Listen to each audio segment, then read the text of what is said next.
And I'm particularly aiming this at people who are relatively new in the business. And two things are going to happen.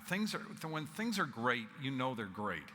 And so you want to try and maintain that great. And you feel like you want to just bottle it up and be able to drink from that bottle later on. But the bottom line, we all encounter challenges. I do. We all do. I don't care who you're going to hear speak. It's not all sunshine. There's going to be lulls. There's going to be periods when things aren't happening. You're getting rejections. You're getting that email. You could be sitting there right now, and all of a sudden an email's coming up, and someone says, "Yeah, no, forget about it. I don't want to do it." And that just bites at you. And then you can get into a slump. So how do you get out of that slump? So all I can tell you is I think you got to compartmentalize the issues that are creating that slump. You got to box them, you got to put them off to the side, and you just get back to basics.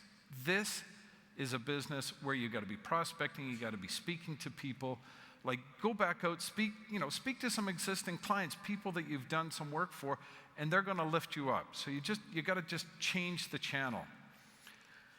Look, I don't believe there's any secret sauce. I mean, there isn't. There's just a whole bunch of things.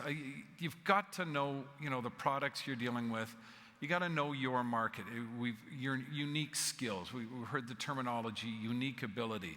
Everyone's got a unique skill. And you never want to stop learning. You're here today because you want to learn. Are you enrolled in the various, whether it's CLU I recently did this Family Enterprise Advisor course. I mean, you've got to continue to learn. There's companies are putting on things. You learn something all the time. I mean, I went to a talk yesterday morning that was put on by one of the carriers. And again, I learned something. So you're always got to be learning. We talk about that there's hard work. It's hard work, but I think it's got to be more, you got to be smart work, okay? Just be smart in how you apply your time. It's not the number of hours, it's how you're thinking when you are focused on it. Do prepare your message. David talked about, in fact, I could have just said ditto to whatever David said earlier because he's a great guy. And I have gone to his office and I have had the good food. It is good food. So prepare your message, but listen. So when you might have your agenda, but when you're meeting with someone, they've got their agenda. So listen to them and be able.